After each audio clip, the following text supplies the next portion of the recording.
Yo-11 minutes, mostly Vegas, no BS casino experience, and more.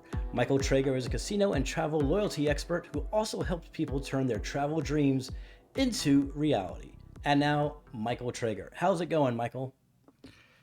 It's going great. I'm going to Vegas. Did you know that? I'm going to Vegas this week. I think you might have mentioned that to me a few times that you're going to Vegas. I'm glad to see that you're even the closer you get to it, the more excited you are. So I think you're definitely ready for Vegas. Well, Absolutely. I'm ready because I'm going to get a haircut and a shave. So, other than that, I'm not, I don't care. That's my main reason. But also, before I forget, Uh-huh. I want to make sure that people check out our last episode, which was episode 12, about and because we asked a question about five-star casinos, if there is such a thing or what it would be. And that is something we're going to be addressing on an episode later this week, maybe with me at Win Las Vegas. So I'm just giving that's my quick reminder for today.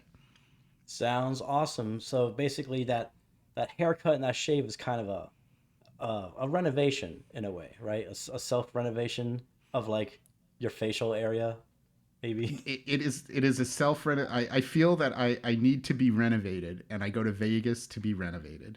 Thank you for playing along. I was desperately trying to find a segue for our news story. And now it is time for the news and views. Major renovations are underway at Circus Circus, and they can be summed up with one word: revitalization. The more than 50-year-old Las Vegas hotel and casino is known for its kid-friendly amenities such as the Adventure Dome theme park and living up to its name with a quirky circus theme. Now, the strip staple is getting a makeover inside and out to get it back to the glory days of what it used to be, per General Manager Shauna Garrity. That included refreshing Circus Circus's classic pink and white tent roof for the first time in its 55-year history. The 43,500 square foot roof tent top, visible from passersby on the strip, had become an eyesore over the years, so Circus Circus started from scratch and painted it anew in its signature colors. I just want to point out that for the first time in 55 years, they painted the roof. 55 years. I mean, that's really putting things off. Anyways, other renovations to the property include those at Circus Circus's Adventure Dome, which has grown to 28 plus rides with more on the way, and furniture upgrades across the hotel's rooms. That's going to do it for the news, and now for the views. Michael, what are your thoughts on Circus Circus taking 55 years to paint the eyesore of a tent top it had? My thoughts. My thoughts. This is my first thought is that you picked a topic, and just so people know, I have often have no idea what the topic is going to be for the day until a few minutes before we record. And Circus Circus is one of my most favoritist topics in the entire world of casinos. But why though? You're so freaking bougie. I mean, you know, Circus Circus is, I don't want to say ghetto, but I am saying that. You know, it's But wait a second, is Circus Circus more ghetto than the resort side of Wynn? that's a good question. One may never know. Well, you bring up a point, but Circus Circus opened up as a fucking bougie of bougiest casinos, sort of. It really did. I hear you. You're laughing at me, Movestro. You're laughing at me. But let me explain, Okay, okay? okay, okay, okay. All right. And then I'll give you the microphone. Okay. So a couple of things about Circus Circus was Jay Sarno's amazing idea about casinos, and he had created Caesar's Palace, and it was supposed to be a adult themed circus casino. There were some great quotes. There's a great quote about it from Fear and Loathing Las Vegas. Go look it up. It's really good.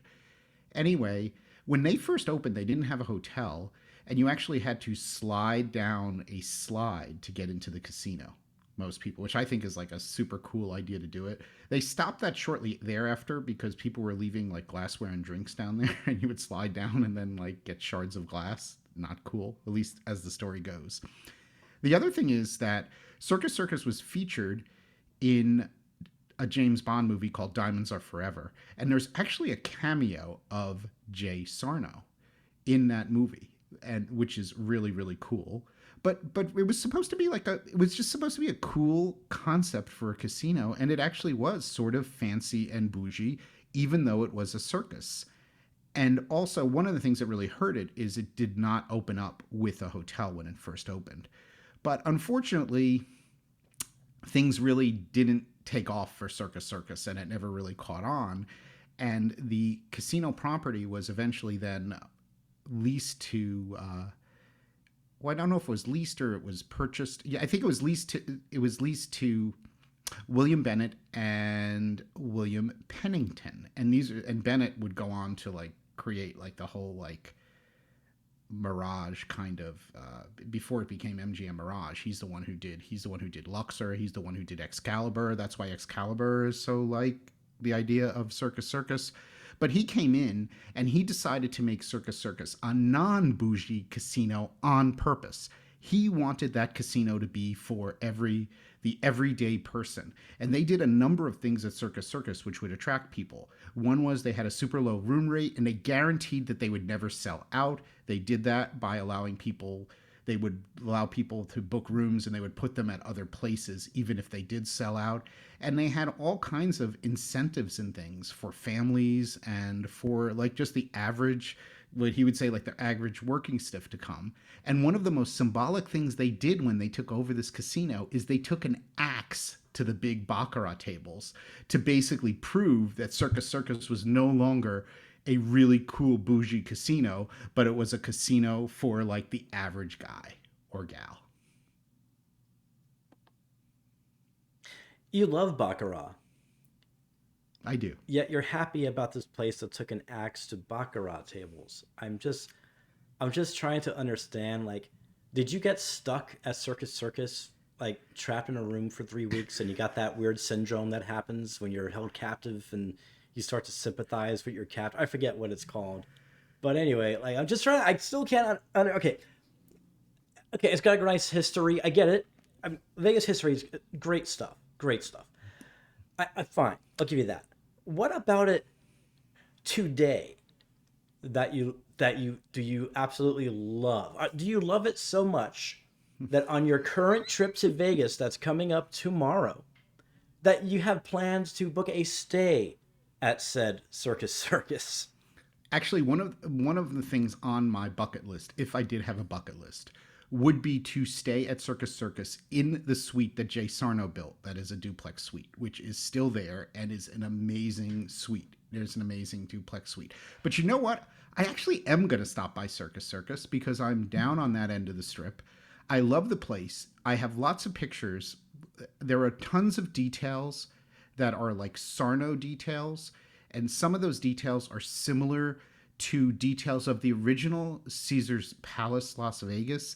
And some of those other concepts come from the original Fontainebleau in Miami. So yes, I love the place. I think the steakhouse is pretty good. I think it's slightly overrated, but it's cool. But you know what, Movestro? We're fucking meeting at Circus Circus for drinks, okay? That's what we're doing. That's where you're meeting me, okay? So you better be prepared. What day is that? I think I'm going to be sick. You see, I'm not going to tell you. You know what? Actually, we're gonna go to the steakhouse, and if we don't have dinner there, we're gonna go to the bar, and I'm gonna show you some details of Circus Circus, which are super cool. And this is Vegas history that you do not want lost, as long as you can deal with the smell. Okay, I will go there for the history. Okay. And to hang out with you, of course. Okay. But of course. But that and the history. But honestly, I just don't. It's just a freaking sea of children, dude. It's a nightmare. I just can't. Yeah, that is a problem. Yeah. That is one of the problems. But it is an interesting property. It is rather historical, and also they've been incredibly profitable over the years. I mean, they do fill a niche, and I think that's one of the things about the development of Vegas, which I like, is that there are different casinos, different properties for different kind of people. And that's one of the things I think is so interesting about Vegas, which allows even the super fucking bougie people to love Vegas, as well as the non-bougie people to love Vegas. That's why Vegas gets like over 42 million visitors a year, because it doesn't just attract one market. Tons of people have amazing times and amazing visits to Vegas from all different walks of life. And that's what makes Vegas amazing. Vegas has a place for everybody. I Mm-hmm. guess that's the moral of the story. It The does. 42 million visitors a year thing, is that from the LVCVA? Probably, yes. Yeah. Oh, I know where you're Yeah. going with Yeah. this. I know So where they you're like to going with this. count, people landing at the airport as Vegas visitors. But the thing is that airport is an international hub. So a lot of people land at the airport and then transfer to another flight, but they tend to not count that. I think what they need to do is look at hotel stays versus people who are landing at the airport, and they'd get their true number that way. But That's whatever. interesting. It's just something But that you they know what? do. It's still, I mean, in a general sense, the number of visitors to Vegas is incredible. Like, Even if like that includes the convention and the tourists and all that. But your point is extremely well taken, and I would be interested, and maybe it's out there, like the difference between like pure tourists, convention visitors, that kind of stuff. So that's an interesting thing. Actually, that's a great topic for another one. But you you made me happy today when you decided to do a news story about Circus Circus. So for that, Movestro, I thank you. you're very welcome, Michael. That being said, it is time for the tease.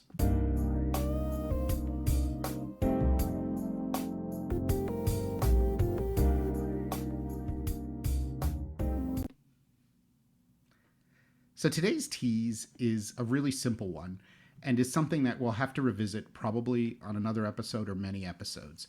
But that teases, do you have an obligation to a property when you arrive, i.e., when you've come back to a property and checked in, using a comp offer?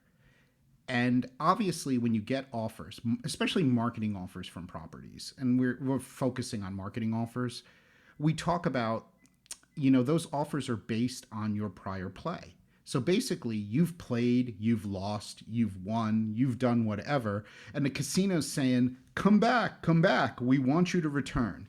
So the question is, do you owe the casino anything for that offer? And I'm not necessarily going to totally answer that question, but it's definitely something to think about.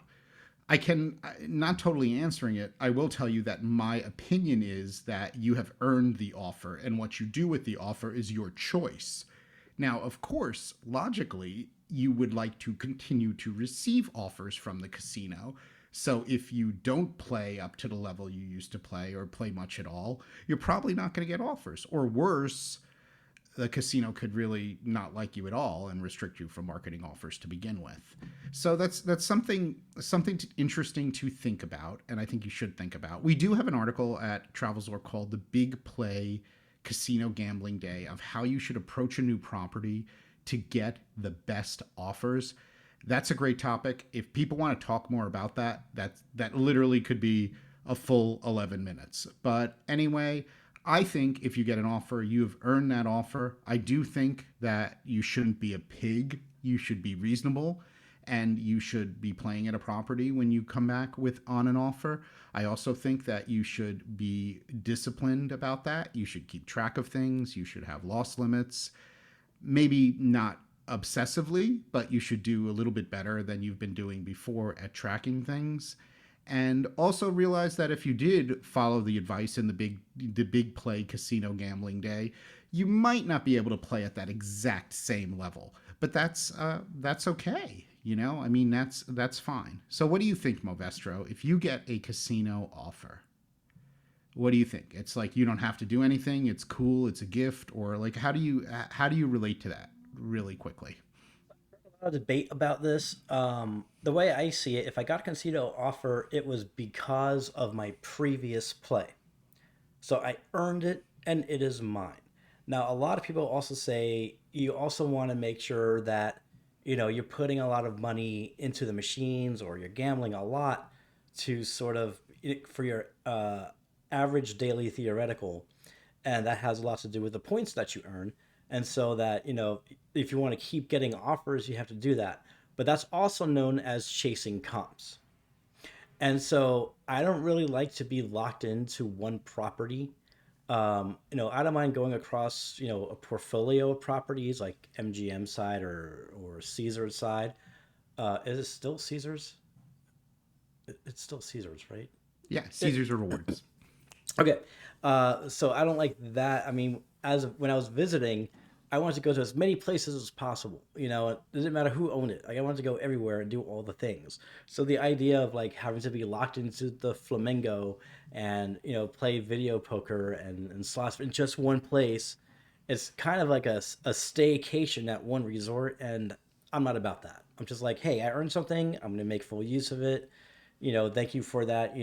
Tuesday through Thursday stay, because that's really all I ever was able to get was midweek offers. But like, I don't think you owe the casino anything. I think whatever they offered you, you earned it based on your previous play. If you choose to chase comps, that's on you. I personally never did, but I still managed to always, get like at least midweek offers. Yeah, and I think there's a lot. Your best point there is you shouldn't chase comps. If you're gonna play, that's fine. Maybe you should be a little bit smarter about the way you play, especially if you play heavier. But you shouldn't be chasing it. You shouldn't be doing anything which could potentially cause you to lose an extreme amount of money more than you regularly would. And everything's relative, right? So if your loss limit is like you bring 300 for a trip, you shouldn't be doing something that would cause you to lose $800, just so that you can get enough points, because that's not the goal of it. And then you're not optimizing anything, and you have to be you have to be cognizant of that kind of thing. But anyway, it's a great topic, something we'll talk more. We'd love to hear what you think. If you get a casino offer, is it just an offer and you have no obligation? Let us know. All right. And before we get going, do you have any closing remarks? Anything that's on your mind? Yes, I'm going to see you this weekend, and I'm going to put $100 in a slot machine, and we're not going to tell anybody what happened. But we're supposed to. It's YouTube rule. You have to say what happened when you put $100 into a slot machine. It's got to be the title of the video, and you got to have that shocked look on your face. So we put $100 in a slot machine at Circus Circus. Circus Circus, and this happened. We watched a child predator get arrested. Oh no! Wait, no, sorry, that was wrong. No! Stop! Sorry. Hey, I love that property. That was mentioned in Fear and Loathing. I'm just saying. Okay. It was mentioned. And you know what? Bonus points to anyone who shares the quote about Circus Circus from Fear and Loathing. What Circus Circus is or would be if. Anyway, I'm curious if anyone gets that reference. But it's been great. I can't wait to get to Vegas. Thank you as always, Movestro. It's a good time, and I never know what to expect. As always, happy to do this here program with you. I don't know why I thought of the word program, AMME, at the end, like it's a British thing or like a UK thing, but it did. So I don't know. But yeah, always happy to do this. I look forward to it every day. And that's going to do it. If you're enjoying the audio version of this podcast, check out the video version on our channel, youtube.com/@TravelZork, and head on over to the Yo-11 Minutes playlist. Luxury travel booking? TravelZork Travel. Visit us at TravelZorkTravel.com to plan your next amazing vacation, and please join the conversation on social media. You can find us easily. All social platforms are at TravelZork. We'll see you next time.